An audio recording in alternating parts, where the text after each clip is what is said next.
అందరికీ. ఈరోజు నేను ఒక పిన్స్కి ఇలా తయారు చేశాను.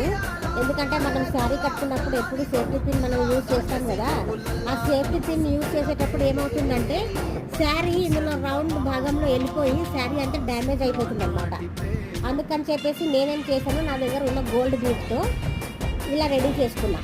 ఇప్పుడు మార్కెట్లో కూడా మనకు దొరుకుతాయి అనుకోండి, ఇలాంటివి కొంచెం కాస్ట్ ఎక్కువ ఉంటాయి. అది కాకుండా మన దగ్గర ఉన్న పిన్స్తోనే కొంచెం ఈ గోల్డ్ బీడ్స్ తెచ్చుకున్నామంటే మన ఇంట్లోనే ఎన్ని అంటే అన్ని మనం యూజ్ చేసుకోవచ్చు, రెడీ చేసుకోవచ్చు. అలా అని చెప్పేసి నేను ఇలా రెడీ చేసుకున్నాను. ఒకవేళ మీకు ఇది వీడియో నచ్చితే లైక్ చేయండి, షేర్ చేయండి, కామెంట్ చేయండి. ఓకేనా? ఎవరైనా నా ఛానల్కి కొత్తగా వస్తున్నట్లయితే సబ్స్క్రైబ్ చేసి నాకు సపోర్ట్ చేయండి. ఓకేనా ఫ్రెండ్స్? చూసారా? Bye friends.